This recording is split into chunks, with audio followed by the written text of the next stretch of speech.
your sports shows, updates, and interviews. The only way is the right way, I might say. Nobody doing it better, y'all some lightweights. Malik right, up all day and all night, pushing all the buttons up to something till it's alright. He looking at it from all sides and angles, got a stripes on his body like he played for the Bengals. Oh man, there's no one discussing it. They came, they stayed, they either did it or done it. Man, I love it, cause all they ever do is win. So kick back, relax, the team WSN.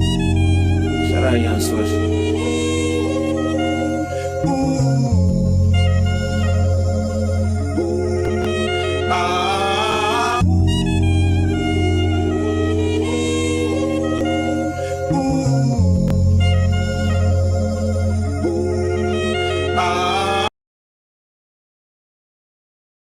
Thank you guys for tuning in to another episode of State of the Jungle War Room 5. I'm your host, Malik Wright. Joining my co-host always, we got Evan, we've got Daniel, we've got Logan, and we got a jam-packed show, a lot of stuff to get into. Before we do, as always, make sure you guys give this video a like, subscribe to the channel, turn on post notifications so you guys don't miss when we go live or upload content. Back with the guys, excited to be back here with the guys. Damn, I look good on this camera. This camera looks good. we made the right investments, getting better camera quality here. And we got Jimmy on the 1 and 2s, Marissa running the back office here.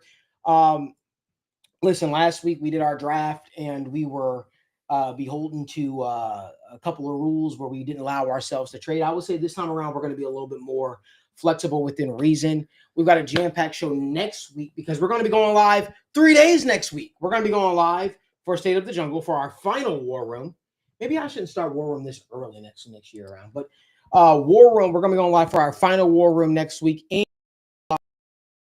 live Thursday night for Friday night for rounds 2 and 3. And we're excited to go through this entire process with you. So if you guys love seeing Evan's face on the live and love seeing Logan, love seeing Daniel, love seeing myself, you're in luck because we'll be live with you guys Wednesday, Thursday, and Friday as we break down all things Cincinnati Bengals. So big content week coming up here next week here at TWSN. With that being said, I think it's time that we just jump right into the mock draft. So Daniel, the floor is yours. Awesome. All right, so we got our settings, and what I will say is the PFF's rankings have changed a lot. Updated. Absolutely been, updated. Abdul Carter goes 1, Cam Ward goes 2. So I'm curious to see who actually ends up here. Mason Graham 3. Yeah, Travis Hunter to the Pats 4. Probably won't make it past Cleveland, but Tet to 5. The Jags is pretty interesting. Jade Barron, Pete Carroll gets his corner. Jets finally get a tackle. Is it Jade or Jade? I think it's Jade. Jade? That's what I say. I don't know. Tyler Warren to the Panthers, Membo to the Saints is fun. Membo has never made it out of the top 10 on here. No, he really hasn't. Will Johnson's pretty good there. Look at that. Todd Campbell to the Cowboys. Will Johnson falls up the board after testing. Mike Green goes to the Dolphins here. Walter Nolan off the board. Wow. Man, Mike Green and Chop Robinson on the same team. That's fun. Kenneth Grant. All right. So the board's a little different. As you see, James Pierce down there at 23. Not too different, but definitely a little different down there. It's pretty tough. Normand Lott is way higher now at 27th overall. Yeah. I know. Kevin Winston's up here too. Well, one thing I will say immediately, I don't know if Jalen Walker makes it here to 17 at this point. I feel like the NFL. I don't know. I feel like the NFL is going to really value him over some of these other guys. But for why? I think him being a chess piece and just looking at. Okay, so he's versatile. He is. And looking at what the Georgia guys have done, whether it's Nolan Smith, I really do think that the NFL is going to look at that. Nolan Smith was a good athlete. Jalen Walker is a fine athlete. He didn't even end up testing, but on film, does he have the athleticism that he needs to play edge in the NFL? Does he have the athleticism and the instincts that he needs to play off-ball linebacker? Yeah. Like I get a lot of like tweener in the bad way. Totally. For him. Totally. But I do think that the NFL, I'm going to be honest, I think that the NFL, when they're comparing a guy like him or Michael Williams, I think they're gladly going to take Jalen Walker over him. And I think that it's the fact that this dude is explosive. And when you look at him on tape as well, I'm not also campaigning him for the Bengals here right now. I'm just campaigning for him being a top 15 pick. I think a team is going to fall in love with him, whether it's, hey, Atlanta Falcons, they need some sort of pass rush. And it's not necessarily, hey, a refined pass rusher, but they just need explosiveness. And albeit he may not be the greatest athlete, he is by far and away one of the most explosive guys in this class. I disagree. Really? You don't see explosiveness. I don't think you can be a bad or an okay athlete or an average athlete and also be explosive. I don't. So I have problems with him. Like, okay, are you going to hold up at edge because you're obviously undersized? Yeah. You basically probably are playing. What's the role? Because are you playing stand up linebacker for like the first two obvious downs, and sometimes you're doing the pass rush and then you rush the passer on third down? Like, is that? And I mean, Logan, you tell me, do you see him having the athleticism to survive at edge? Do you see him having the production and the skill and the feel in space in coverage to survive at linebacker? I think he could be a solid player. I don't know how that player, where that the fit is the tough part, because I think he can be an average linebacker. I think he can be an average edge rusher. I think he can be average in these areas. Yeah. But it just depends how, like, what's the plan to use him? How does he fit on your team? Is there another good edge rusher across from him? Is there a linebacker that can make up for his deficiencies as a linebacker? I think if he goes to the right place, he could be a player that, like, it's a weird term to use, but like stuff the stat sheet on defense a little bit. It's not like a term that you use, but that's a very specific case scenario for him. I don't see him having the Micah Parsons, where he slides down to full-time. That's edge. the thing, is because Micah Parsons was a crazy athlete, Totally. so he was really good. Like, he's got a wide range of outcomes. A lot of the successful linebacker to like edge combos that we've seen like that have been really good athletes, and I just haven't seen that. Yes. And then he didn't test, and I'm like, okay, well, if you were a good athlete and you had that in your reverse, you would be testing to prove it. Totally. Because then you're a top 10 pick for sure. And the fact that he opted not to, that's a big red flag for me. The testing by itself is a giant red flag, on top of the fact that, like, hey, if you're in this tweener spot where, like, I think your ceiling is a solid player, that's not first round for me. Totally. And that's why I think, for me, I don't see him personally as a full-time edge. I think he is at his best when he's going downhill. And and I think that's where you said what? It's Frankie Louvu. Yeah. That's probably just like what he is. Right. There you take it out the first round. Right. Yeah. But that's just probably like I think that's who was the one who played for the Rams that like the Bears drafted in like the top 10 or top 12 that I can't remember for the life of me right now. I'll have to look this up. Well, while we're here talking about this, this draft is so unique. It didn't fall like any of the ones we've done previously. Yeah. Mm-hmm. I think it's time to enter the conversation of a guy named Malachi Starks. He's the last player on here. Well, not the last player. He's one of the last players on here defensively that I think can truly make a huge impact. It answers the Geno Stone question after year one. You sort of have to feel, got to feel good about this pick. You're in a spot where he won't have to be thrusted into action. Now, the hope is that he's so damn good that he beats out a guy like Geno Stone in camp. But you got to be able to find snaps for this guy in year one, because you don't want to have a repeat of the Dax Hill situation. You don't want a repeat of that. You want a guy, right, that can contribute whatever that role might be. Me and Daniel were talking. We were looking at some film. I know me and Logan were talking about this a while back. We see this guy covering in the slot. Year one, that could be his role, right, without being thrusted into free safety action. But they can't be, hey, you know what? We draft you with our 17th overall pick. You're going to sit for a year. That can't happen. That all being said, I like this pick. I like Malachi Starks. I think he makes a lot of sense. The last guy I'd like to stand on the table for is actually an offensive guy. And I didn't think I would do this. Okay. You passed him, Daniel. He's my favorite tight end in the draft. His name is Colson Loveland. And all the Ohio State fans say, oh my God, why do we got to go another Michigan guy? This guy is a difference maker. Very similar to Gesicki, right? You know what you're getting. I don't know how he rates as a pass blocker. I don't believe he rates too great as a pass blocker, but that's not what you're bringing him in here to do. What you're asking him to do is you're asking him to be a receiving threat. Listen, if you're going to attack the offensive side of the ball, this is an option that I can get on board with. Colson Loveland is a guy that I can get on board with. I'm sure the guys might have a different guy that they might see standing out to them, but I feel like if you're not attacking offensive line at this spot and you want to attack a true weapon on the offensive side of things, I think Colson Loveland is an ideal fit. But for me, Colson Loveland and Malachi Starks are the two guys that make the most sense here for the Cincinnati Bengals. Yeah. I was just going to say on the Loveland train, just to answer to that, I love the player. I don't love the fit because I feel like you already have so many wide receivers. Yes. You already have so many weapons. And like you said, he gives you what Gesicki gives you, which is a pseudo wide receiver, a guy who is going to play 70 to 80% of his snaps at slot receiver or wide receiver, not in line. And that's something they already have, right? They already have multiple talented receivers under contract. Yeah. They just brought back Gesicki. I feel like he gives you too much of what you already have, and you have an opportunity to add to some other spots with really talented players that much more need depth and just quality players. Logan, I know there's a point that you wanted to bring up beforehand, because I do want to address a question in the comment section as well. Yeah, I just wanted to talk, about two players. One, I want to touch on Malik Starks more. I just think he's gonna be a really good NFL player, man. I don't like. I go back and forth on his ceiling.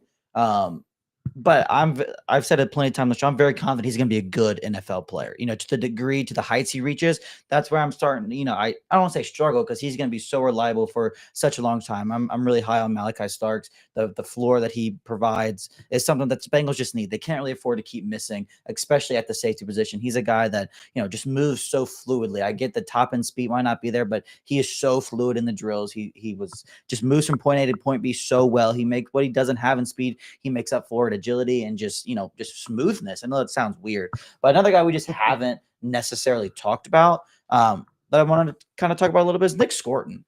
When I talked about Daniel with this, the very first time we did this, I told him I think the Bengals will draft Nick Scorton at 17. That's just, he's always felt like a Bengals pick to me.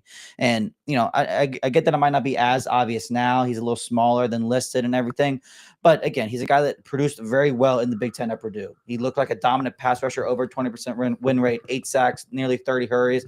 And he comes in the SEC, and yes, he didn't have the sack totals, but he still had a good pass rush win rate. He still had good grades on pass rushing and on true passing sets, still well above average run defensive grades, and just played a different role. He didn't get to just truly pin his ears back and rush the passer. I just feel like he's kind of that mix of what the Bengals typically go for, but he kind of also still has plenty of the newer style where, you've seen him rush the passer. Now you've seen him be a good run defender. He just checks a lot of their boxes. I feel like on the field, they're big schools, their production at big schools. And he's just a good player.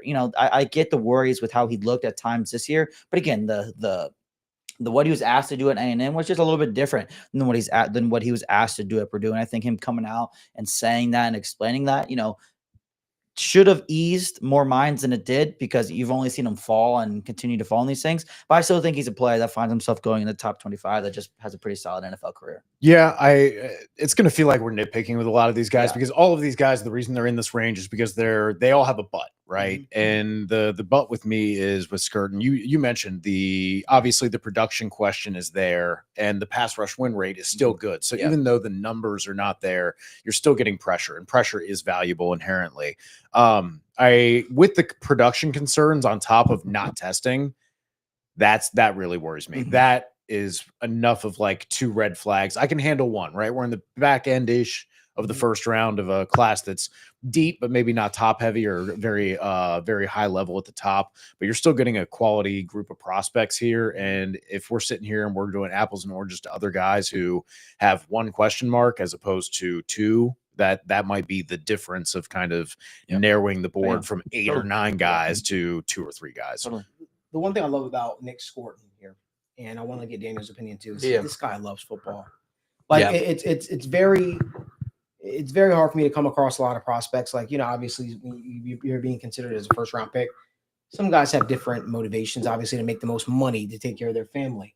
This dude just loves football. Talking to him at the combine, I very rarely get blown away from a person speaking, but just hearing how much he wanted to prove that he belonged in the NFL. And I believe he talked about the impact his uncle had on him, and what it would mean for him to make it to this pinnacle and prove that he belonged in the league, because he believed he was truly one of the best edge rushers in the class that weren't talked about, because I think A&M's defense as a whole just didn't look amazing, at times. But I like Nick Scorton. I think he's a guy. I think what you're getting with him. I think you're getting a true ball player, a guy that loves football.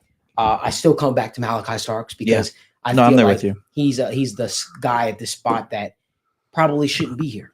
And you settle on you fix a lot of your questions at the safety spot. I think if we're going to consider anything else, guys, maybe a Kelvin Banks here, like which we've talked about, and I think we drafted him at one point in time before. I do want to say one thing just for one player that I wanted to point out here, as well as kind of answer a question from one of our adoring fans here, CJD22K. He asked, do you guys mind giving a quick reason why you guys and Yes, that's Bengals what I- fans are that's what I low wanted on to touch Shamar on. Stewart and Micah Williams? Just wondering. The quick answer is both of them, you are projecting what they're going to be, and that is a giant projection. Now, us as Bengals fans had Marion Hobby and do not have any faith that a player can be developed right now. And so that's why you're going to see a lot of Bengals fans with that avoiding raw, athletic, upside guys as opposed to guys who haven't already shown like a pass rush move set, right? Or just have a little bit more of the quote unquote sure thing, even though this is the draft with that caveat. With Shamar Stewart, you don't have any of the production. Now, you don't even have the Nick Skirton, despite the being an A&M scheme, was 29th in run stop rate. Shamar Stewart was 78th. That's a big difference. And if you're this big, athletic, awesome guy, why weren't you productive, right? I know there's the limits to the scheme, but again, looking at Skirton's numbers compared to Shamar Stewart, again, it comes back to why weren't you better than 78th against the run if that's going to be your calling card while you develop as a pass rusher? So you're just betting on the traits and the size. That's it. It's alien levels. I think, just in general, like I like Micah Williams. I really do. He was just injured this year, so you didn't get to see that next step for him to take. I would so have you're projecting like that. Micah Williams is totally fine to be in this discussion here, and just as in terms of total talent as a player, undoubtedly. But I think the Bengals would just want a better guaranteed pass rusher, and the upside with Michael is great, and he does a lot of things well. But I just think they might like. You're getting a really good run defender. I love Micah Williams. I think I would have no problem if he was a pick at 17 in general. I just see the Bengals going towards more of a guy that they trust to rush passer more. I usually agree with you on that notion a lot, Logan, and I understand your logic behind that. I just feel like the Amarius Mims thing throws it out the window a little bit to a degree. The reason being is, I know we're talking pass rusher here, but it feels like if you dominated when you were on the field and your tape speaks for itself, which I felt like Micah Williams at one point in time was being talked about as a top 10 pick. Yeah. I feel like that was preseason though. Like, hey, he takes that next step, and then he was injured this year while playing through it. So, like, again, we saw him still be good, but again, it just comes back to you are projecting what he can be as a pass rusher. That's the big thing. But in large part, they projected with Mims too, to a degree. And so my thought process is. But that was a strength for what you needed, right? You needed a pass blocker for the heaviest passing offense. You don't need another run defender when you've invested so heavily into nose tackles and run defending interior players. Do you think that's all he is? I think he is right now. Yeah. Okay. Micah Williams, I think that you're betting on the upside as a pass rusher. I think he has the ability, but because we didn't get to see it, again, I can bet on what anybody can be, but until you go out there and do it on the field, because in the preseason, we probably all would have bet that Andre Yoshivas was going to take a huge step forward and go for 800 yards. We all bet for that anticipation, but player progression and production is not linear. You don't go up, and get better every year all the time. I just feel like, go ahead, Dan. Yeah, Williams for me is elite run defender. I just want to say that, but like really he fits the size of what the Bengals want. He fits the big school. He fits the experience. The thing with me that is the concerning part is like, hey, and this is due to Georgia once again, many times. It was very limited reps where he was able to pin his ears back and go. And that's where the concern is. And that's where I feel like the discussion is. If we're the Bengals, right, it is, hey, are we willing to say the reps that we saw of him one-on-one, are we willing to bank on that? Yeah. And I do think he deserves to be in that conversation. And I do think the Bengals could discuss him. For me personally, where the Bengals are at right now, if I'm looking at a championship window, if I'm looking at the roster as a whole right now, I don't know if I could pass up on James Pierce over Micah Williams right now. I think something else that like I feel like usually is pretty like talked about and valued in the draft circle is age. And Micah Williams and Nick Skirton are some of the youngest players in the class. And 100%. I feel like, not that gives, it gives a little bit more hope for development and, things, but just in general, like they're both not even gonna be 21 on draft night. So I just feel like I feel like that's usually something people love. Yeah. And I feel like we're just not hearing it this year with them. And like, I kind of get it because there's other concerns, but not being 21 on draft night, being 19 years old and many in your seasons at Georgia and being as physically dominant as you were is super appealing. Same thing for scoring. Posting a nearly 30% pass rush win rate as a 19-year-old is nuts. It comes back to, okay, so you're going to be 20 years old, and we're talking about how you have this great ceiling to develop to. Again, it comes back to, one, do you have a plan, and do you trust yourself to develop them? Which right now, hands up, anybody believe in them to develop anybody in the trenches based on any of their offensive or defensive line projects? I hate their no. line. Okay, great. Glad we cleared that up. So again, if we're saying, yeah, in like 2 or 3 years, if they're developed well and everything goes well, they can hit this awesome ceiling. That's great. But what does that do for you now as a roster that wants to win right now, that needs pass rush right now? What does that do for you for a coaching staff and maybe even a GM, or at least organizational infrastructure is on the line right now to where you're kind of putting all your chips in one basket? I don't know if you're taking a project again after you've already taken Miles Murphy and it's like, hey, this is year 3. This is when you're supposed to be hitting with that project. Yeah. Look, I think Malachi Starks is the guy that I would go here for. I just think he makes a lot of sense. He checks a lot of boxes, and he's a pick that you've got to feel very, very good about. You know, we talked a lot about this Georgia defense. We thought that there was a lot of room for a lot of these guys to look a lot better than what they did. Does anybody disagree with the Malachi Starks pick here? I think there's a lot of options. I mean, I'm fine. I'm fine with it. Only because we've been on it for 20 minutes. I'm good with that. I mean, we haven't done it yet. Like, yeah, I really like the idea of Starks. We kind of keep going back to that mid-round safety. I think he checks a lot of boxes as being a slot corner, being a free safety. He just does a lot of things well. He fits in pretty well. I think Al Golden, that would be a guy Al Golden likes a lot with how he likes to cover. Yeah, I love Malachi Starks a ton. Cool. Yeah. All right. With the 17th overall pick in the 2025 NFL Draft, your Cincinnati Bengals select Malachi Starks, safety in Georgia. And, you know, guys, this will probably be one of our quicker draft. I don't want to say quicker, but one of our more to the point draft shows because we will be live 3 days next week, including doing our final mock draft war room where we'll be getting our opportunity to speak with all of you guys and give our opinion on stuff. But I like this pick for a lot of reasons. I think it checks a lot of boxes. And I think that immediately the one thing that you don't want to do is you don't want to repeat the Dax Hill situation with this. You know, Dax Hill was supposed to be the quote unquote safety of the future, got in there super late for whatever reason. And so, you know, it's one of those things where you got to feel very good about this pick, though, because it checks a lot of boxes for the future. I did want to mention we didn't talk at all about the interior defenders there because Walter Nolan was off the board. And I feel like obviously we got pretty deep in the weeds and we've talked about this guy before, but we need to pay lip service to Derek Harmon there because, again, this is a guy. He ends and there he goes. The more and more I look at this, the more that the first round plan stares at me in the face of offensive tackle guard, like hybrid combo, like a Kelvin Banks, a Tyler Booker, just solving the guard position, or Walter Nolan or Derek Harmon, because I look at the edges and I go, you've got off-field concerns, quote unquote, with James Pierce and Mike Green, as well as you are 250-pound edge players, which the Bengals traditionally don't like. Again, that's 2 marks against you. And then I look at Walter Nolan, and you played in big conferences. You're 21 years old. You're productive against the pass and the rush, and you have more upside. You're an elite athlete. Derek Harmon, you have the production. The big question is the missed tackles, but you were good against the run and excellent against the pass and give you an immediate excellent pass rush. So I just wanted to say that on his effect. Yeah, I'm looking at it. Dan, you can go back down. Yeah. Seeing Nick Minori go off in round 2, what these boards really did shake up, huh? Really changed.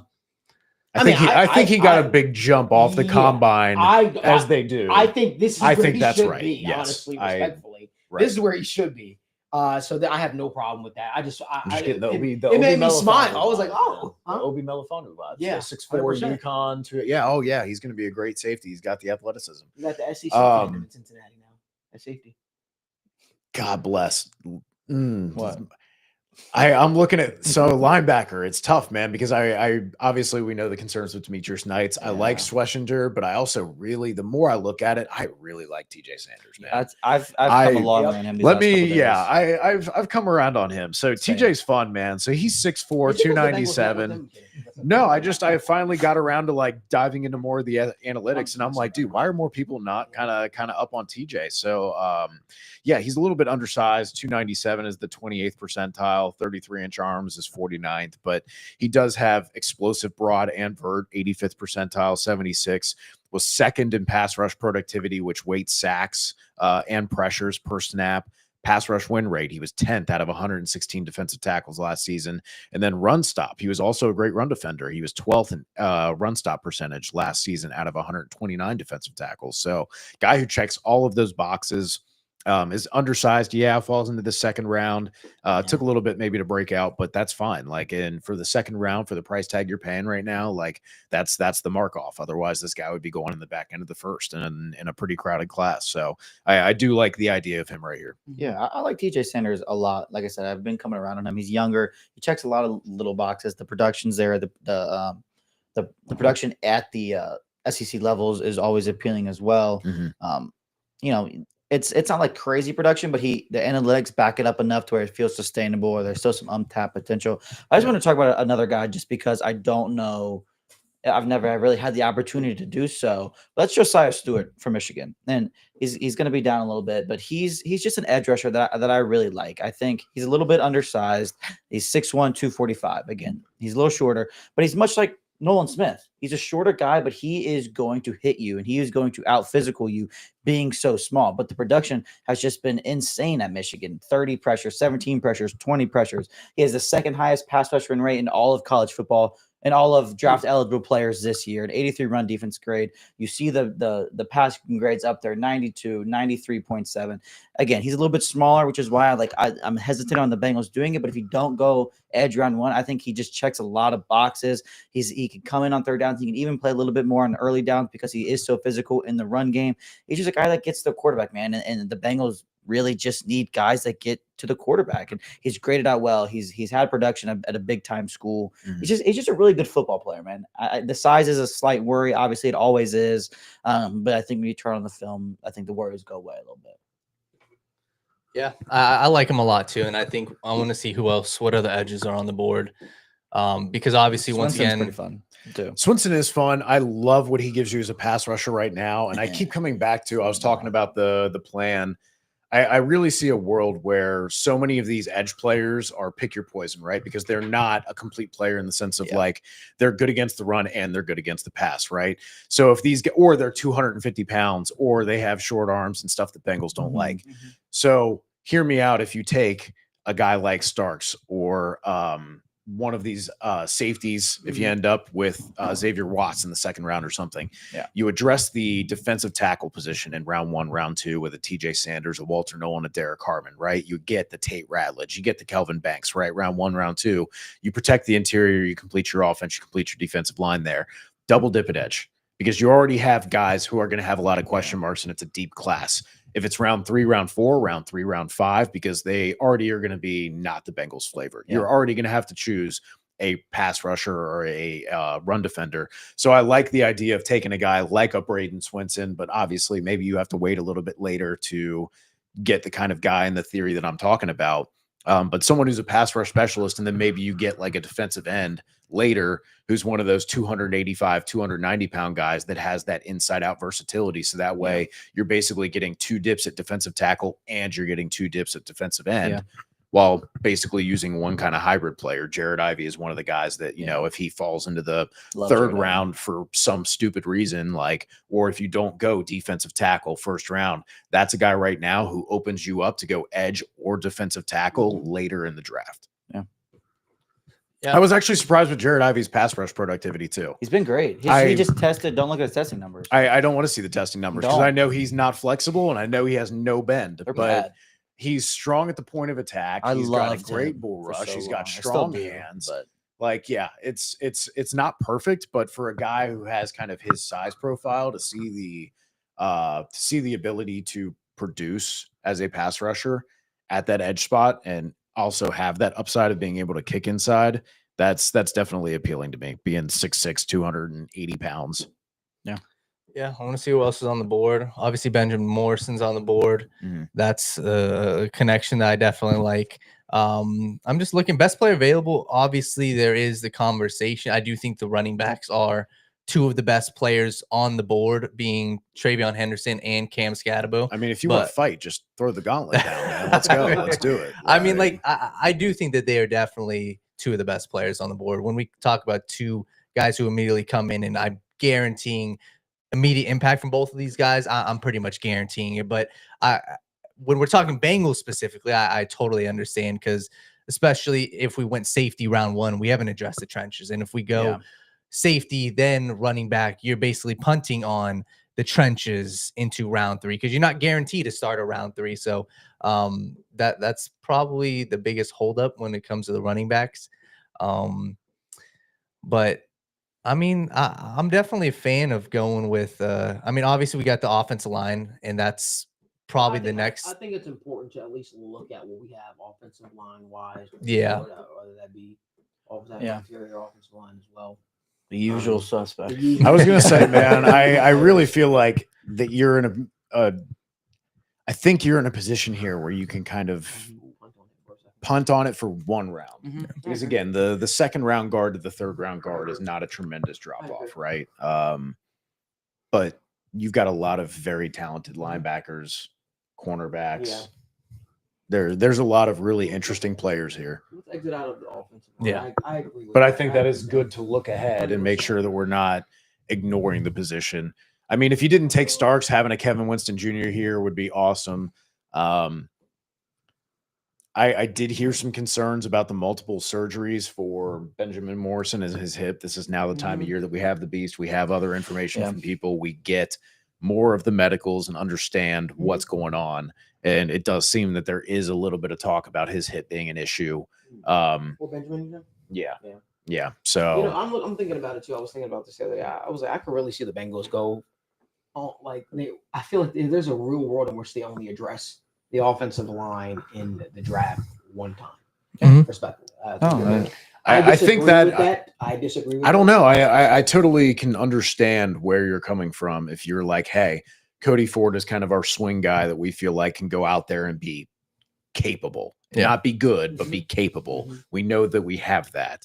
And then go guard with, like I said, either round 1, round 2 with Tate Ratledge or round 3, whichever it is. But if you get that tackle guard versatility, like from a Joseph Savigny or any of the other tackle guard converts, pick any 10 of them that you're going to see go off the board in the next round or two. I think that gives you, like I talked about, that versatility with that hybrid player on defense. I think that gives you a lot of assurance on offensive line and gives you the ability. Like we said, every time we pull up on these boards, we're going to go, there's a safety we like, there's a corner we like, there's a linebacker we like, there's a D tackle we like, there's an edge player we like. And the Bengals need every single one of those. Every single one of those, because just like cornerback, which I've talked about endlessly, edge, you have 6 guys who are probably going to be on the roster right now between, Trey Hendrickson to everybody at the end with Cam Sample, right? And Cedric Jackson. Every single one of those guys almost, except for I think Cedric Jackson and Miles Murphy, contracts are up after next year, and who knows what happens with Trey Hendrickson. So your edge position is completely wiped out after this next year when Joseph Osai and Cam Sample are off their contracts. So like where do you end up on that? I do think that getting that solid guard or guard tackle combo really frees you up to just take all of these good defensive players who just keep falling. I keep going back to Carson Singer. I feel like he's never been on the board when we drafted. He's never been on the board. If you're trying to get a difference maker at the linebacker spot, I feel like he is the ideal guy. We always tend to draft, and we do like some of the guys that are later in the draft. Obviously, we talk about those guys at a nauseam pace, but I just think I look at him and I say this guy's a difference maker at the linebacker spot.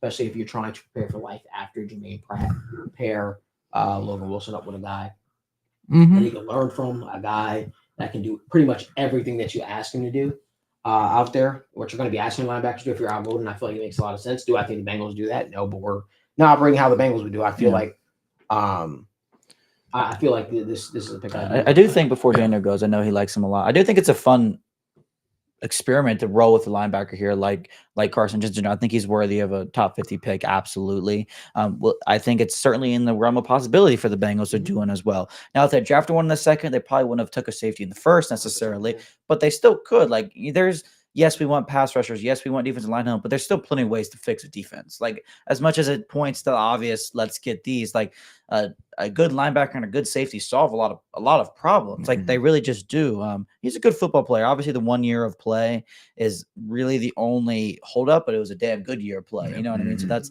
a thing. I think in terms of being a good player, he's worthy of a top 50 pick and just being something different. I think it is something to consider here. Yeah, I totally think he's worthy of top 50 pick, and I think with him, the concern is like the 1 year of play, and he's a little bit lighter when it comes to linebackers. Like at times, if he gets caught on a big 6'6" offensive lineman, he does struggle to kind of get off of that. But I think when you look at a guy that can immediately come in as a linebacker. He's one of the fastest linebackers in this class, one of the most athletic linebackers in this class.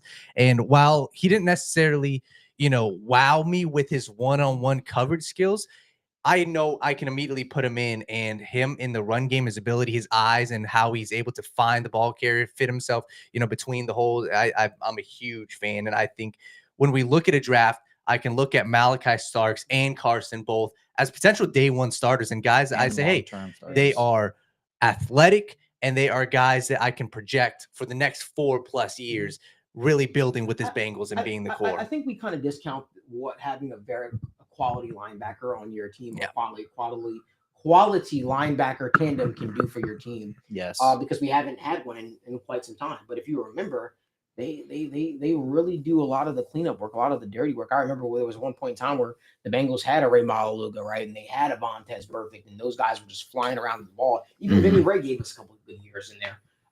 But if you have competent linebackers, one linebacker unit of a team that I'm always mesmerized by, 49ers. Yeah. Obviously, they've been rippled with injuries the last few years, but Fred Warner, how much of a difference maker is that guy?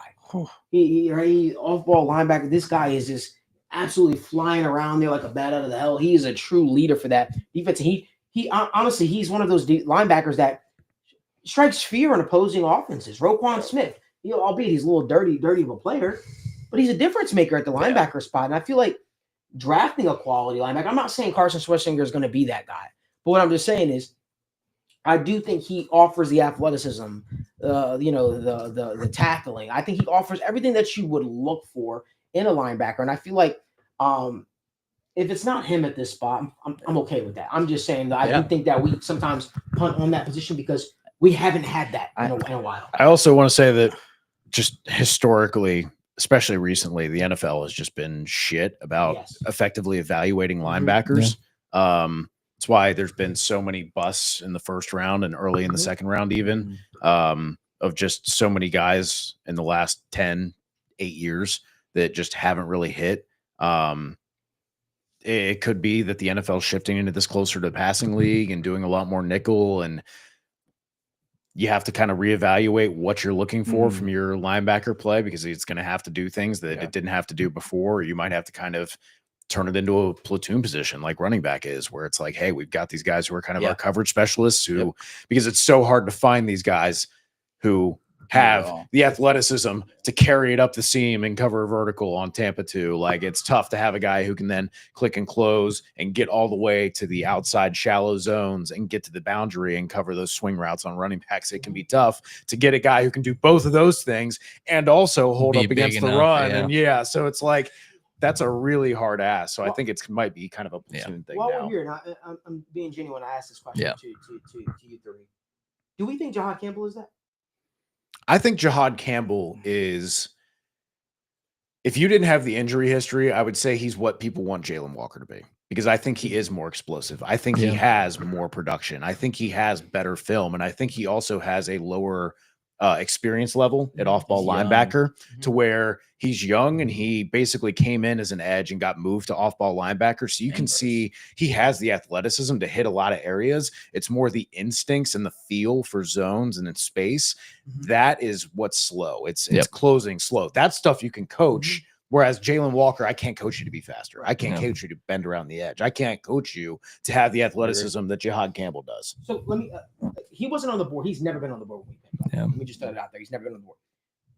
But if you put yourself in the Bengals front office, serious guys here, would y'all actually consider drafting, or do you think he's that, if he's on the board, run to the podium? No. For sake every other position that was on Jahad the board. Campbell at 17. If he had a completely clean medical, maybe, I would say maybe, because he solves a potential need at linebacker and edge for you, to where you get the pass rush you need. Sure, he's not going to be there on rundowns. That's not why we need you. We need you to be a versatile chess piece that we can blitz to throw people off, and he's very successful in that sense. And then you also need to be able to cover with athleticism, because the Bengals need athleticism at linebacker. Logan Wilson, a great mentor for him to help him with the cerebral stuff. again, this is clean bill of health saying, yeah, I get a guy who was a great pass rusher at Alabama, but also is developing as a linebacker with the athleticism to do everything we want a linebacker to do on the field, and he plays violent and down hit. Yeah, for sure. I'm on board. You know, for me, and I love what Gary Jellison's saying in the comment section, because I was sort of alludes to what I was going to say. I'm all for drafting, and Logan, feel free to pop in any time. It feels like you're about to say something a couple times. I'm all for drafting guys that give you something different than what you currently have in your roster. That's what I'm all about. I don't want to draft one of the same just because they have a name, right? For me, I look at it, and you know, when we talk about the defensive line position, maybe you feel differently than I do. Does TJ Sanders offer something? I like him too, by the way. Does TJ Sanders offer something different than what you currently have on your roster? Or what something projected, you know, one of these guys that you have on your roster could potentially turn into? Man, the thing with the defensive tackle we've talked about before is just like, unless you come in and light the world on fire rushing the passer, there's a chance they just don't play much right away. You know, it's like, unless you get a guy that's really good at it and that's all he's doing. I mean, they drafted 2 guys last year. They re-signed BJ Hill. They have Slayton. And now you have 4 defensive tackles. Yeah, I know. But now you just have a rotation. If there's any injury, you're just like, what?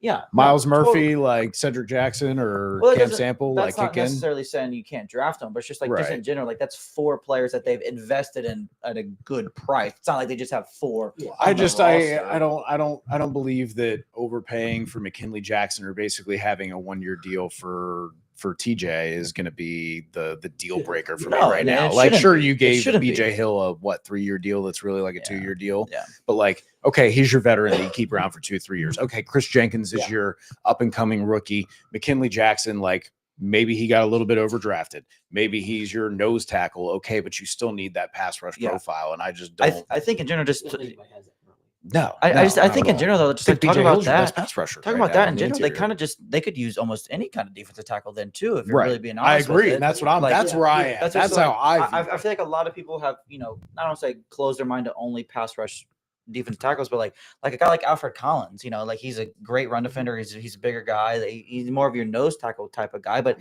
he's just a guy that fits that profile more. And then, you know, Jordan Phillips, Jamari Caldwell, like these guys, like, you know, that aren't necessarily considered, I think could and probably should be considered more in general. I think the biggest thing here, right, is if you're able to draft a pass rushing defensive tackle, it makes life so much easier on a lot of these guys.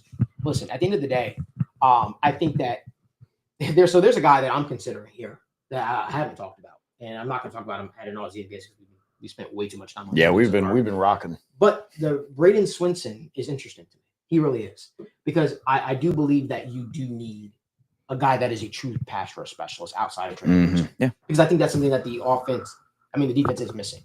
I do struggle to see if Trey Anderson was to go out or were to hold out or whatever the case may be. Where's that pass rush coming from? Yeah. Listen, Miles Murphy could upgrade and become a very good player. He could take a step forward this year. He was never touching Braden Swinson as a pass rusher. Exactly. Is he ever going to be that 15? Is he ever going to put 15 sacks, 10 sacks? He probably could put up 10 sacks, but will he be able to be that guy that's going to be able to offset the loss of a Trey Anderson? Now, very few people can do that. But even with Joseph Ossai, I think people are like, oh, those last 7 games that he played, he showed us a lot. And it's like, we've been doing this for like 5 years, guys. Yeah, like eventually, like they are what they are. I don't see that. I'm just be honest. How many players are we like? Oh yeah, it's year 6 in the NFL. Here's that patented year 6 breakout for you, right? Like I want to believe, but like eventually, like you just kind of are what you are, and it's okay to just be a solid rotational defensive end, man. You can have a long career doing that. But to your point on Swinson, 5th out of 112 edge players in pass rush productivity and pass rush win rate in the SEC. Like, and the big thing was he had to wait his turn to be there at edge, which we know that's pretty common for a lot of LSU players. And then when he got out there, he dominated. And sure, he's lighter, 255. He's got shorter arms. He's going to survive in the run game. 67th out of 142. So dead and kind of in the middle in run stop percentage. But like you said, you need that pass rusher. You can get the interior to help out, you know. Yeah, it's more about we're going to be in games where we have to put this away. We're worried about playing in the playoffs and having that, hey, this is 3rd down with 1.5 minutes, 2 minutes on the line, and we got Josh Allen, we got Patrick Mahomes. You got to bring somebody down. And again, But as it much takes as a run defending guy is good for you in the regular season, when it comes down to the game on the line in the fourth quarter, when you need something to happen, when you need to stop, it's going to be the pass rusher that gets you there. And for me, I feel like people are like, well, Miles Murphy is supposed to replace Sam Hubbard. Yes, and he can do that. He can do that. That's what we can expect. He can. That's what he can do. Perfect he can be a very good expectation run. for it. I don't think that I still think you have question marks at the pass rush juice. For me, I know I talked about Carson. I know I talked about TJ. I like TJ. I'm okay with him here too. But Braden Swinson's the guy that I would go with here personally. I like Swinson a lot too. I mean, 43 pressures in the SEC really speaks for itself. And, I think it opens up the possibility of what Evan talked about earlier, which is I'm a big fan of, just double dipping. I think there's plenty of like tweeners that we can then target in the later rounds. Right. I think Swinson makes a ton of sense. Yeah, I'm good with it. You okay with that? Oh, I'm cool with it. All right. All right, with the 49th overall pick in the 2025 NFL Draft, Cincinnati Bengals select Braden Swinson, edge rusher, LSU. All right. I like how different we're being with this one, because this is how does the board fall? How do we talk about these positions? How do we value these positions? How do we look at that through the Bengals lens? I think that is good conversation. And yeah, this is not the ideal way that we would think that we would go, but at the same time, we deviated from that one time before, and we ended up going, man, this might be the draft that we like the best out of any that we've done before. So obviously we're going to be wanting to look at offensive line pretty heavily here. We might end up a little underwhelmed with what you do for the interior, but I still think you're going to look at the end of this draft and think, how you came away with some good players and you gave the board an opportunity to fall to you. You let good players fall to you instead of pigeonholing yourself in positions per se. Josiah Stewart to the Chiefs sucks. But Jenkins to the Eagles, man. Yeah, they need a running back. And they're trying to be dominant. Kyle Kennard. So he's an interesting player. Yeah. I don't know, kind of weird. Yeah, that's what I was gonna say. Yeah, he's nothing against the run. He's gonna give you some against the pass. Jalen Royals to the Raiders there is pretty cool. Kevin Winston to the Jags there in the top of round. That's a three. great That's pick. a great pick for them. Bears. That's another great pick. Jack Sawyer to the Jets. Oh, Yeah, nice. good pick there, Jets. Good job. Dude, I'm trying to get excited Elijah Roberts. about That was one the. I was getting ready to Logan, talk about. we haven't talked about the Ohio State edge players as much. Talk to me about Jack Sawyer and JT Tumalu. I like JT more. You do? I Okay. think so. Same here. I don't know. Like, I think he's just been the more consistent player. I think, I just don't see that in the production, though. I mean, like, I see the sack numbers, yeah. but I don't see the I'm not a down huge fan of consistency. either of them. They're both very close. That's where on I've my ended board up. in general. I want somebody. They're going to get taken like 15, 20 picks higher than I want. If any of them were here in the third round and that's where we ended up taking them, cool. Right. I can live with that. But anything other than that, I'm like, no thanks. I think there's 3 slam dunk picks here. Yeah, I think you already know who I want. Yeah, I'm not it's going to say it. I think Tate Ratledge, to Logan's point, who brought up Jared Wilson, his testing's crazy. He can play probably all the spots in the interior. Like, he's incredibly smart, incredibly athletic, like really, really good player. But then obviously Jonas Evan, like gives you the tackle guard versatility that we talked about, where, hey, if you sign Orlando Brown when he's 29 to a 2-3 year extension, okay, cool. Tackles can usually play over 30 for a couple of years without dropping off too much. And he's not an athlete tackle, so he can probably keep that power profile. But yeah, you still get a guy who can play guard for you there. I like any of those picks right now. I think the only other offensive lineman to bring up that I don't think we've really had the opportunity to talk about too much is Marcus Imbo from Purdue. I think he's a guy that's usually gone in the third by this point. But just another really fun player. He's a really athletic guy. Does a lot of things well. Talk about the wrestling, the MMA background. Imbo does a lot of stuff like that. He has a lot of uniqueness in his blocking plan with his like fake jump sets that he does. He does a lot of just unique things at the tackle position. Obviously, he projects a little bit better inside. He's a little smaller, more athletic. So it's there. Just a pretty unique player overall that I think should always be in the discussion. He's probably one of my favorite offensive linemen, and I think anybody just watching him, he's a very fun watch. When we talk about the Bengals, like I said, I don't necessarily know if these guys are on the board. I think the Bengals would definitely consider him over. And I think the issue with him is, hey, if I'm looking at it and I'm building this team like the Bengals, I don't know if I'm okay with going with a guy who personally you would slot him in immediately on the inside. But hey, he's smaller. And if you are projecting him on the outside, is that how you want to build the offensive line when you got 6'7", 6'8" giants? I think he's a guard. Yeah, he's a guard. I think he is flat out a guard. He's got 32-inch arms. Absolutely. That's under Very what the short Bengals arms. generally like. 303 pounds. Like, very that's light. just not what they like. The only other thing I don't think we should necessarily consider it heavily. We've never talked about tight end here. Mason Taylor and Terrence Ferguson are two awesome players. I just feel like I feel like the value is just not right. I feel like it is a luxury pick when you have glaring holes at multiple positions on the roster, and that's something that a rotational tight end is a guy that I want in the 5th round, in the 6th round. I don't want to use a 3rd round pick if I can avoid it. I just feel like get starter and what you're versus saying, tight Logan, end 3. what you're saying is play more than Mike. Someone's got to play every down inline blocking role. Like I agree. I agree. But I just think guard I is wouldn't draft more. it here necessarily, but we've never talked about a tight end. That's true. I think it's like sort of semi-possible. I agree with a lot of people are saying in the comment section. Don't overthink it. Let's take. Well, they're saying let's take Tate here. Tate Ratledge. I think that this is. Yeah, I think this pick makes a lot of sense for a lot of reasons that we've talked about so often, guys. Like, I don't want. And hear me out. I like Jonas Savane. I was watching Joe Goodberry, which you guys can watch Joe Goodberry and Bengals on the Brain. He was talking about it, and he was giving his take on Jonas Savane. I like Jonas Savane. My problem is, I feel like he's not I feel like he's not your true guard, if you will. I think he can play guard, but I feel like he's had too many reps out at tackle, in guard, and when you turn on the film and you watch Jonas Savane, it's not overly dominating at guard. You see the potential there, and you think that in the NFL, when he gets to the NFL, he can be coached up and he can obviously turn into that for sure. But for me, I feel like he doesn't have a strong anchor. I feel like that's going to be something that's going to be taught. And to be honest with you, I just haven't seen, again, we could be wrong. We have not had an offensive line coach in quite some time that has been able to develop, especially the guard play here in Cincinnati. I would want somebody that, I understand it might be one-dimensional, but if there's a position that the Bengals need somebody one-dimensional and very good at, it's guard. Mm-hmm. For me, Tate Ratledge, there's no ifs, ands, or buts about it. What is he? He's a right guard. That's what you're getting. You're getting a right guard in Tate Ratledge, a guy that, again, I've said every single week, he has familiarity playing next to Amarius Mims. It's not necessarily the sexy pick, if you will.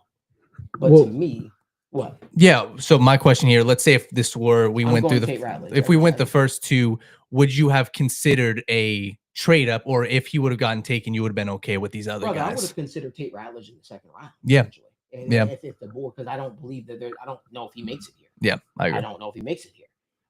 No matter which way you slice it, the Bengals need to find a way to get another pick, and either rounds 2 or 3, even 4 maybe.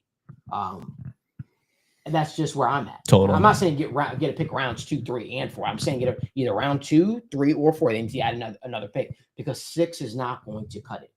If I'm going to draft one offensive lineman in this draft and be the Cincinnati Bengals, I'm happy. I'm smiling from ear to ear if that pick is Tate Ratledge. Yep. Because you feel like you secured that pick. So I agree. Yeah. All right. With the 81st overall pick in the NFL draft, Cincinnati Bengals select Tate Ratledge, guard, Georgia. Let me go back here. I want to say 2 quick things on that.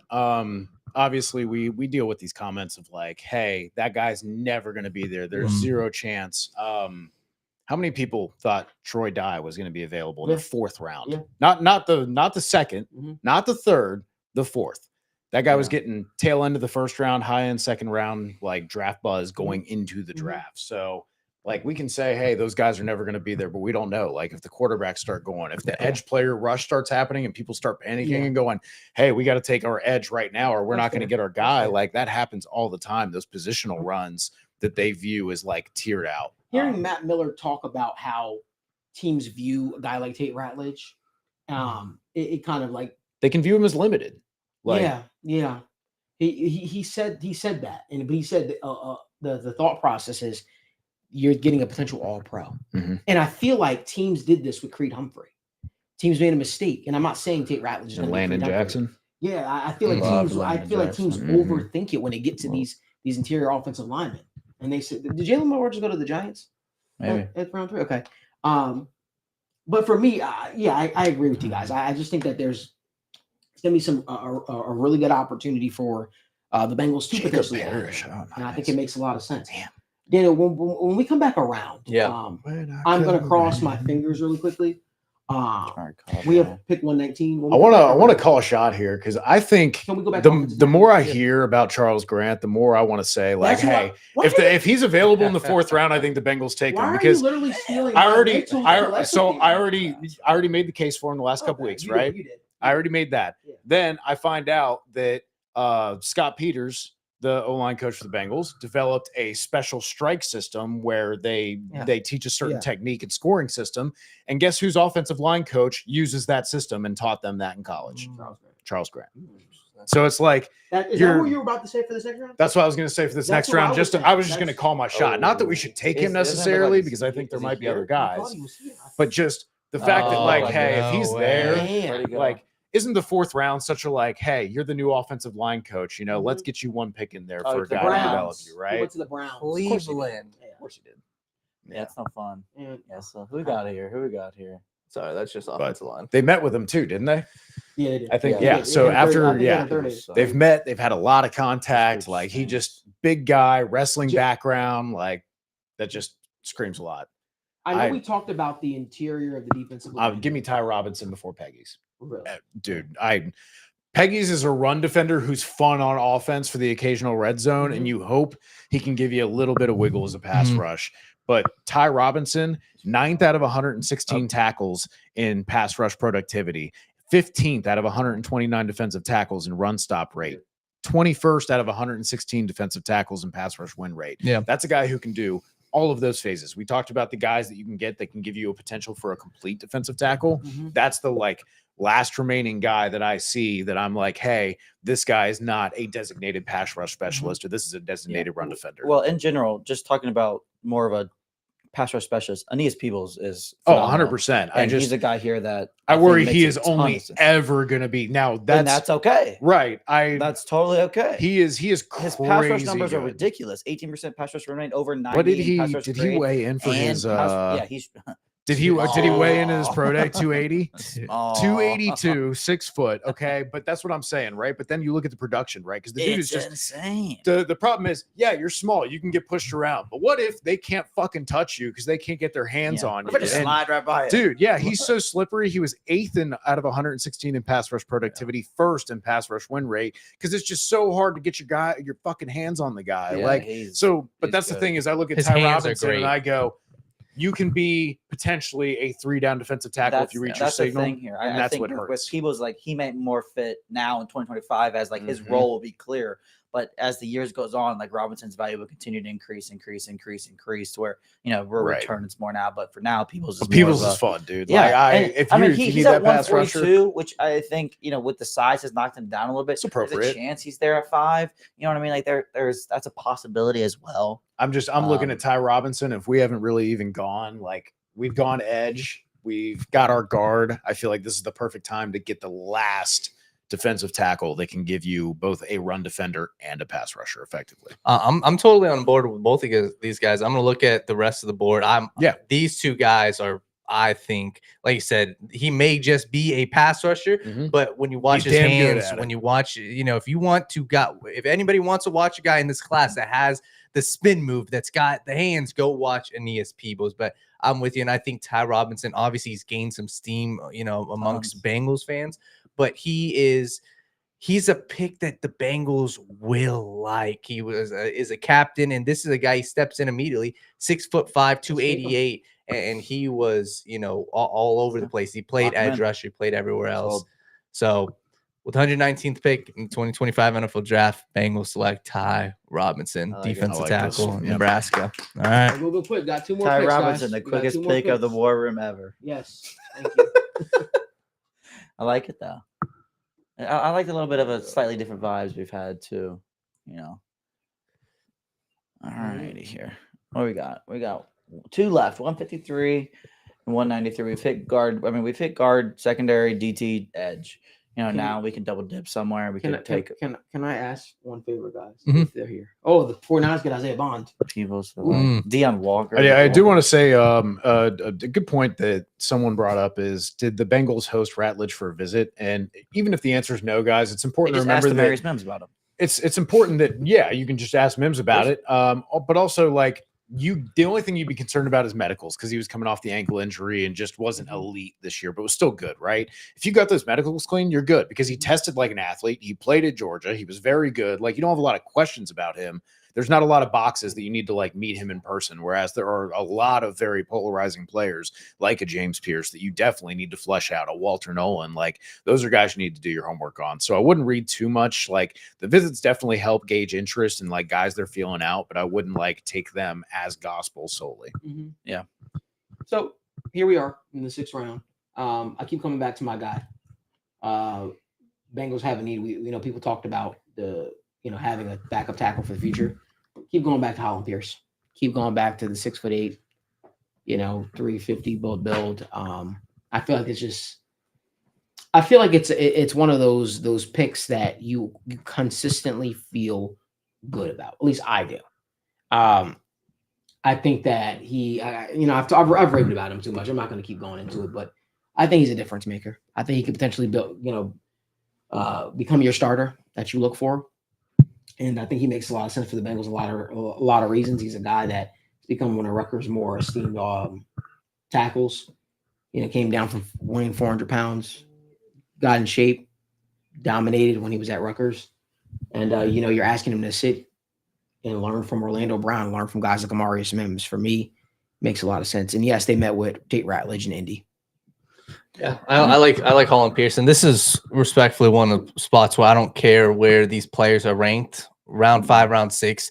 If we like a player and we say, hey, we can see that guy being a potential starter, I really could care less about where they're ranked, especially on day 3. I'm good with it. I just want to look at the rest of the board real quick and see what we're looking at here. Charquez Hunter's an interesting compliment to he's not going to give you a lot of shake. He's not going to break a lot of tackles necessarily, but he's always going to get what's good, get what's blocked for you. He's going to get north-south. He's going to run through contact. He'd be an excellent red zone and short yardage back. Has done it for Auburn and basically carried a lot of their offense down to down for multiple years. So that's what I look at where I'm just like, hey, you got a guy who's just like a little rocked up bowling ball where he's just solid. Like, dude is just runs and pops people. So again, not like a crazy wiggle or like pass rushing or pass catching guy, but I think he would be a good like short yardage complement when the Bengals have really struggled with that recently. I like it. And I do like some of these running backs that are on the board too. We've never talked about him. Just wanted to give him his flowers here. On this board. Yeah, he's usually super low. They bumped him up a good bit. I've never seen local him on kid. this board. Mm-hmm. Local kid. He was just the Bengals local pro day too, and they literally love him. Two straight 1,000-yard seasons. Yeah, that's my kind of running back, baby. He's a pretty good player, though. I mean, I know he's talking about him being a UDFA, but he's pretty fun. I mean, he was highly touted recruit with the LSU. It's like he's just some Cincinnati kid that kind of came out of nowhere. Just bounced around older. But just in general, we also anything else. I really like Jared Harrison Hunt again, another defensive tackle. I know we've kind of talked about it a lot. But again, he can be your guy that's more of your pass rusher specialist. 56 combined pressures over the last 2 years, 8 sacks this past year. Just great pass rushing production, multiple years now. He's just a guy that gets to the quarterback. We talked about again the defensive line and how it's kind of like this turning point with Ty Robinson's versatility. Harrison Hunt has some as well, not to the extent that Ty Robinson has, but again, he's just a good talented defensive line that really gets to the quarterback. Dalton Risner just DM'd me. Oh. So apparently the Bengals have reached out. Oh. Okay. Just want to throw it out there. Interesting. Oh. Breaking news. Dun, dun, dun, dun, dun, dun. It's funny because I was just about to talk about Luke Kandra from Cincinnati, but I mean, so shut up. Thank you for Wow. saving some breath there. Can we look at corner here because I'm sorry I that was needed. The guy that we've talked about recently is Noah Williams, and there's no way he lasted this long. Like third, fourth round is probably where he goes. I like Adonal Fortune here a lot. Yeah. Oh yeah, click on him, Dan. Talk him up. Just in general. I mean, look at the man coverage grade. The coverage grade in general and zone from an SEC corner is really 14 coverage really impressive. Yes, he's a little bit older, I don't think he tested phenomenally well, but he didn't test bad. He's not the best tackler. But he's a corner. They're not ever expected to be good tacklers. Right. Again, you want him to be better than a 54 run defense grade. But again, in the Shrine Bowl MVP, pick 6, he did great down there all week long with some legit competition. If we're just looking to add another secondary player in general, he's got great coverage grades. He's held up against top tier competition and continued to improve his draft stock at the Shrine Bowl where he was the game MVP. So I think it makes a ton of sense. He's a phenomenal, and I remember watching him at the NFL Combine. He looked a little like he wasn't fully all there. Like he wasn't really fluid when you look at him in the drills, but when you turn on the tape, I mean, he had multiple games. Look at his game against Alabama. I wish I could show the play, but he picked off Jalen Milroe, and it was in zone coverage. He was covering the flat and immediately watched eyes of Jalen Milroe, busted his ass back all the way to the red zone, and then picked off Jalen Milroe. So I think that he's going to find himself being, a late round pick to a team, and he's going to work himself into a rotation as a corner. I mean, he's a little bit older, like you said, but he's got the size. He's 6 foot. I believe he's like 180, 185. A little light, but I think I'm totally with you as a late round cornerback. He's a guy where if you add him to the room, I can totally see him showing up. And I know Zoff Frazier's on the board. Some people have been asking about him the last few weeks. PFF finally put him on the board here as well. Wow. Just a shout out to them for finally doing that. Yeah. But I'm really good with, I think I'm good with Fortune. Yeah. We've already added to the offensive line. Like I would love to get another swing tackle, but I feel like you feel okay where you are with Cody Ford right now. And will you pull up edge real quick? I didn't really look when I told you to do that the first time. Yeah, that's. I mean, there's nothing really like. I mean, Colin Oliver, Johnny Walker, Jaw Joyner, Johnny Walker's like, a little interesting. all these guys are like, sure. Whereas, I'm looking at that into the corner room, and I'm like, hey, 3 of your corners are basically off the roster that you had starting last year. By the end of this year, what is your plan for after? Because do you want to bring back Dax Hill and Cam Taylor-Britt, both off of major injuries, and whatever happens this year? Like, I don't know. Like, what's going to be the going rate for a corner like that at this point? I don't know. It's tough to envision them being able to pay both of them. And after you lose Mike Hilton, and then DJ Turner might be up after that. It's like, I love Terrence I love Fig Newton, Josh Newton. There we go. Love him as much as the next guy. Want to believe that DJ Ivy's going to be great, but also he's a 7th round guy who's coming off an ACL injury. Well, we like him. Yeah. I mean, I'm good with whatever. I think, honestly, whether we go Pierce or Fortune, I think we could. I don't know if you guys are interested in the trade up or just wait to see. Let's go Fortune. All right. With the 153rd pick in the NFL draft, Cincinnati Bengals select O'Donnell Fortune, cornerback, South Carolina. Honestly, first round name. Let's be honest. Yeah, literally. Like, it always helps, especially at corner, man. You need it. You're telling me you're like number 21 out there, and your last name's Fortune? Like, bro, that's a jersey I'm buying. We're going to try to get through this last pick, guys, as efficiently as possible. Again, next week we'll be live Wednesday for State of the Jungle, and for the 2 days after that as well. So we'll definitely get all of our draft content. One thing I thought that was very interesting when looking at the PFF board, seeing Tyler Booker fall to the 2nd round. Interesting. Yeah. I noticed it's something that's been happening a little bit as he's kind of tailed off, just getting pushed down a little bit on the board. And it comes back to like what you talked about with the NFL not valuing guys. Like, he's really, really solid and you feel really good about him, but he didn't test like an incredible athlete. I'm just going to ask on this one last time. We can draft Holland Pierce. Yeah. I'm good with it. Yeah, he's available here. Go ahead, swing that. All right. With 193rd pick in the NFL draft, Cincinnati Bengals select Holland Pierce, tackle, Rutgers. All right. Speed through the rest of the draft. Very different draft. Very different draft. Very different. Extremely different than what we are used to doing. But, it's one of those drafts that, again, I feel very, very good about. I don't know how you guys feel about it. I feel that we have attacked everything that we needed to. Yeah, we didn't trade back. 3 A's. Look at us. Wow. Look at that. So we draft Malachi Starks. Obviously, that is the Geno Stone replacement of the future. We all agree. Somebody said, Royal Flush Terry said, running back is a need as well. I think with the consensus, we picked up Corey Kiner as a UDFA. That makes a lot of sense. Cincinnati kid. Malachi Starks, obviously, for safety of the future. He can come in year one, play the slot. Brady Swinson, the true pass rusher. Yes. He's a guy that's going to offer you real juice at the pass rush department. He put up incredible numbers. Just absolutely dominating numbers. Tate Ratledge, obviously, just true starting right guard. If you really believe in Lucas Patrick or Cody Ford at left guard, that's where you feel good. Ty Robinson, again, a defensive tackle that can, rush the passer, can stop the run. He was the last one that we felt good about that could kind of offer both versatility.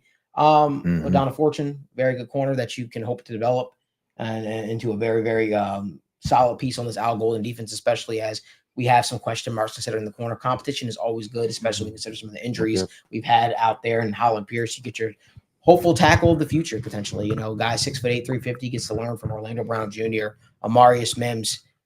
I love this draft. And somebody said the only real regret is we didn't get a linebacker. I would feel that way if Oren Burks was not signed. If Shaka, Jean Meta. Well, hear me out, right? Like we were kind of talking about double dipping ish at edge, whether that was 1.5 or a tackle hybrid, and then talking about it'd be nice to add the linebacker. Well, who solves both of those problems? Jihad Campbell. But again, that comes back to, are you clear on the medicals? So that's every team's doctor is going to be different about what they feel comfortable with kind of signing off and putting their stamp of approval on. Some teams are going to be stingier than others. I don't know this, but I would imagine the Bengals are probably very cautious when it comes to all that, considering how they structure contracts based on injury guarantees. But for going a different route, I do like how this worked out. I do like how the board fell. This for me is, if I could put it simply, we are deviating away from, personally, I think I want to enter it in my philosophy is I want far more explosive athletes. I think we just got better football players here, to be honest with you. And I think that I'm okay with it. Tate Ratledge is by far and away, when you look at the rest, maybe there were more athletic guys. He's a damn good football player. Same thing, Ty Robinson. I know Ty Robinson tested well, but he's not the most agile, not the most explosive athlete. He's trying, Daniel. He's working. He's trying. All right. He's working. And I think, this is a different draft. And this is how it would look kind of if the Bengals did go with the safety round one. That's what I was going to say.